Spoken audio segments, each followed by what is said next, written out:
আপনি কি জানেন পশ্চিমবঙ্গের এই মন্দিরে দেবী সতীর কণ্ঠহার পতিত হয়েছিল বলে বিশ্বাস করা হয়?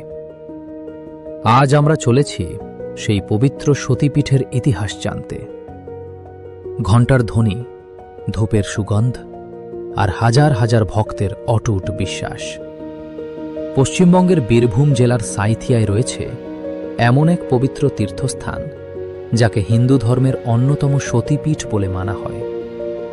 কথিত আছে এখানেই দেবী সতীর কণ্ঠহার পতিত হয়েছিল।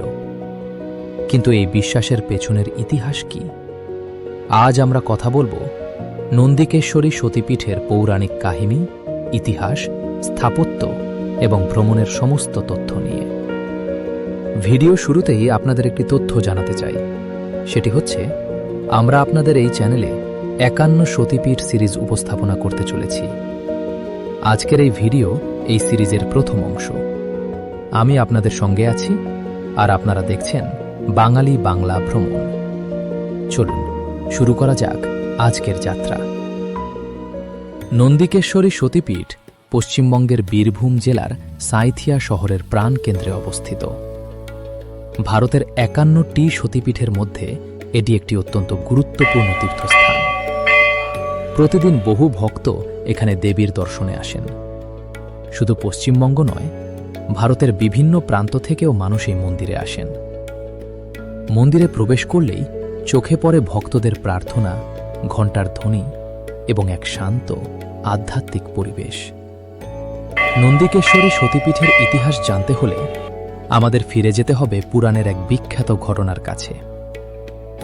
রাজা দক্ষ এক বিশাল যজ্ঞের আয়োজন করেছিলেন, কিন্তু সেই যজ্ঞে তিনি নিজের জামাতা মহাদেবকে আমন্ত্রণ জানাননি। এতে গভীরভাবে অপমানিত হন দেবী সতী। পিতার এই আচরণ সহ্য করতে না পেরে তিনি যজ্ঞকুণ্ডে আত্মাহুতি দেন। এই সংবাদ শুনে মহাদেব শোকে এবং ক্রোধে সতীর দেহ কাঁধে নিয়ে তাণ্ডব নৃত্য শুরু করেন। সমগ্র সৃষ্টি বিপদের মুখে পড়ে।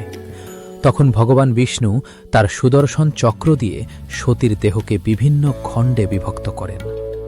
যে যে স্থানে দেবীর শরীরের অংশ বা অলঙ্কার পতিত হয়, সেই স্থানগুলি পরবর্তীকালে সতীপীঠ নামে পরিচিত হয়। বিশ্বাস করা হয় সাঁইথিয়ার এই পবিত্র ভূমিতেই দেবী সতীর কণ্ঠহার পতিত হয়েছিল।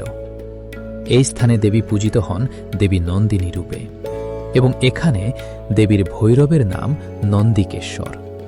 সেই থেকেই এই স্থানের নাম নন্দিকেশ্বরী সতীপীঠ। ইতিহাস ঘাটলে জানা যায় ময়ূরাক্ষী নদীর তীরে নির্জন স্থানে এই দেবী পূজিতা হতেন, এবং এই দেবীর নাম থেকেই এই জায়গার নাম হয়েছিল নন্দীপুর। এই নন্দীপুরেরই বর্তমান নাম সাঁইথিয়া। এই মন্দিরের অন্যতম বৈশিষ্ট্য হল এখানে দেবীকে প্রচলিত মূর্তিরূপে নয়, একটি পবিত্র শিলারূপে পূজা করা হয়। এই শিলা সর্বদা লাল বস্ত্র, সিঁদুর, ফুল ও অলঙ্কারে সজ্জিত থাকে। মন্দির চত্বরে একটি বহু প্রাচীন বট গাছ রয়েছে। বহু ভক্ত বিশ্বাস করেন ভক্তিভরে প্রার্থনা করলে দেবী তাদের মনোবাসনা পূর্ণ করেন। মন্দিরের পরিবেশ অত্যন্ত শান্ত। ধূপের সুগন্ধ, শঙ্খধ্বনি, ঘণ্টার শব্দ এবং ভক্তদের স্তোত্রপাঠ মিলিয়ে এক অপূর্ব আধ্যাত্মিক অনুভূতি সৃষ্টি হয়। দুর্গাপূজা, কালী পূজা, বাংলা নববর্ষ এবং বিশেষ তিথিতে এখানে বিপুল ভক্ত সমাগম হয়। মঙ্গলবার ও শনিবারেও অনেক মানুষ বিশেষ পূজা দিতে আসেন। এই সময় মন্দির চত্বর ভক্তি, আনন্দ এবং উৎসবের আবহে ভরে ওঠে। কলকাতা থেকে ট্রেনে সাঁইথিয়া জংশনে পৌঁছানো যায়। স্টেশন থেকে নন্দিকেশ্বরী মন্দিরের দূরত্ব খুবই কম। স্টেশন থেকে বাইরে বেরিয়ে 1-2 মিনিটেই পৌঁছে যাবেন। নিজস্ব গাড়িতে এলে জাতীয় সড়ক ধরে আরামেই সাঁইথিয়া পৌঁছানো সম্ভব। আপনি চাইলে একই সফরে তারাপীঠও ঘুরে দেখতে পারেন। এই মন্দিরের প্রবেশের প্রথমেই ডান দিকে শ্রী শ্রী জগন্নাথ দেবের মন্দির দর্শন করতে পারবেন, এবং মন্দির চত্বরে ভেতরে ঢুকলে রাধাকৃষ্ণ, রাম, সীতা, লক্ষ্মীনারায়ণ, গণেশ ও হনুমান সহ আরও অন্যান্য দেবদেবীর মন্দির দেখতে পাবেন।